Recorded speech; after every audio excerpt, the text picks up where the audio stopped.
आप सभी मित्रों को मेरा यानी संजीव कुमार का नमस्कार। उम्मीद करते हैं आप अच्छी प्रकार होंगे, भली प्रकार होंगे, पढ़ाई कर रहे होंगे। उम्मीद करते हैं यही हम, ठीक है। तो आज मैं फिर से लाभ हानि के कुछ और क्वेश्चन लेके आपके बीच में उपस्थित हूँ। चलिए इन क्वेश्चनों को एंजॉय करिए। ठीक, कह रहा है 10,000 लागत की एक वस्तु पर 50% की एकमात्र छूट और उस पर 40% तथा 10% की दो क्रमिक छूटों में कितनी बेहतर है, छूट कितनी बेहतर है।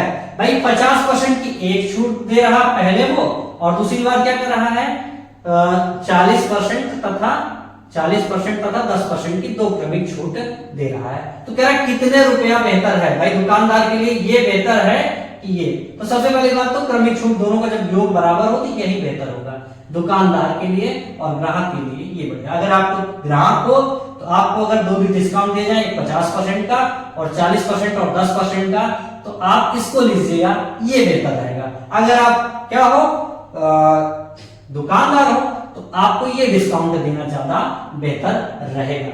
दुकानदार के परिप्रेक्ष्य में ये बेहतर है और कस्टमर के परिप्रेक्ष्य में ये बेहतर है। तो हम क्या करें, क्योंकि हमें क्या करना, दोनों बेहतर। तो बेहतर का मतलब क्या है, चाहे जिसके परिप्रेक्ष्य में हो, हमें से ये पूछ रहा है अंतर। तो इनका अंतर कितना होगा, ध्यान समझना। इन दोनों का अंतर 50-50 का XY तो बराबर हो गया। इनका अंतर क्या होगा, दोनों का गुणे बटे 100। तो ये कितने का अंतर होगा, 4 का, 4% का अंतर होगा। क्या होगा, 4% का अंतर होगा। अब है कितना लागत मूल्य, 10,000 उस पर लिखा, 10,000 हमारा काहे के बराबर है, 100 के 4 है तो 4 से गुणा कर देंगे।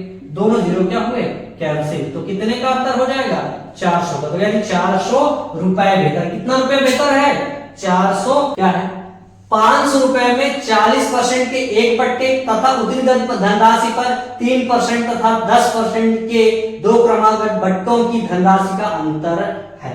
भाई वही चीज है, 500 रुपया है, कितना है 500 रुपया है, उस पर दो बट्टे हैं। एक 40% का एक बट्टा है, दूसरा बट्टा है हमारा 30% तथा 10%। 30% है और 10% दो बट्टे हमें दे रहा है। क्या कर रहा, दो बट्टे दे रहा।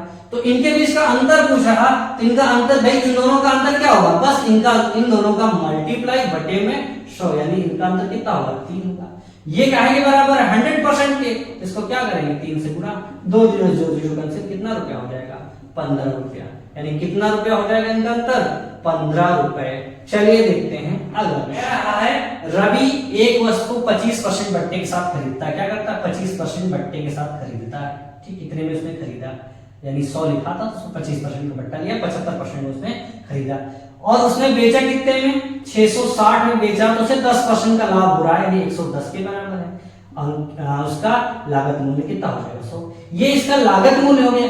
ये लागत मूल्य काहे के बराबर है, उसके 25% बट्टे, यानी 100 का था, 25% का बट्टा दिया, यानी 75 में उसने खरीदा।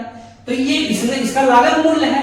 क्या रवि का लागत मूल्य यही तो है, कि काहे के बराबर है, 75 के। हमें क्या निकालना है, उसका अंकित मूल्य। तो अंकित मूल्य कितना रहा, 100 कर देंगे।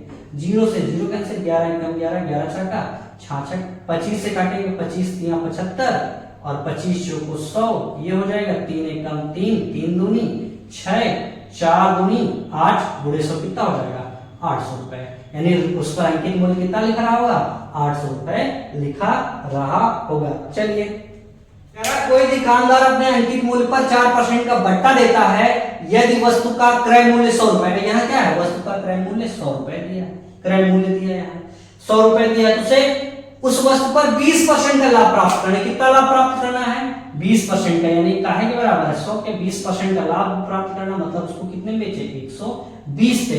अब ये क्या कर रहा है, कह रहा है ये कब है, जब उस पर 4% का क्या बट्टा दे, यानी काहे के बराबर होना चाहिए, 96 के, और अंकित मूल्य पूछ रहा तो क्या होगा, गुणे 100। क्या हो जाएगा, गुणे 100। ये दोनों जीरो से ये दोनों जीरो कैंसिल हो गए। अब इनसे हम काट देंगे, तो 12 से काटेंगे, 12 दहम्मा 100 में 96, कितना हो जाएगा, 12 96। फिर 2 से काट रहा, 2 पंचे 10, 2 चौको 8, ये हो जाएगा, 4 एकम 4, यहाँ 25 चौको 100, 25 पंचे कितना हो जाएगा, 125। क्या हो जाएगा, 25 125। तो उस पर क्या अंकित लिखा होगा, उस पर कितना लिखा होगा, 125 रुपए लिखा होगा। ठीक, चलिए देखते हैं अगला क्वेश्चन है। कह रहा है एक बट्टा है उसका 30% का, दूसरा बट्टा है 20% और 10%। क्या है, 20% और 10% का दूसरा बट्टा है। ये 2 बट्टे वो दे रहा है, क्या 2 बट्टे वो दे रहा है। कह रहा दोनों के बीच का अंतर रुपए में कितना है, 72 रुपए इनका अंतर है, दोनों के बीच का अंतर। तो कह रहा दोनों के बीच का अंतर 72 रुपए है, तो क्रय मूल्य, तो क्रय मूल्य अंकित मूल्य कितना होगा, 100% रहा होगा, कितना रहा, 100% ही रहा होगा, ठीक।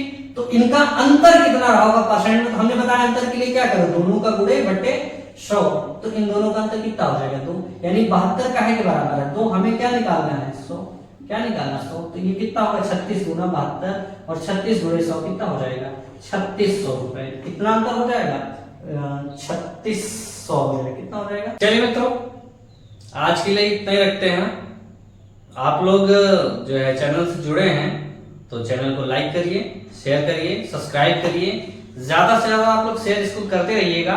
और अगर वीडियो पसंद आ रहा है तो जाहिर सी बात आपका ये कर्तव्य बनता है, और जैसा कि मैं सोच रहा हूं कि आप लोगों को जो भी है वो अवेलेबल कराऊं, आप लोग मुझसे जुड़िए और हमें बताइए। चलिए, तो आज के लिए इतना ही रखते हैं, मिलते हैं अगले वीडियो में, तब तक के लिए नमस्कार, जय हिंद।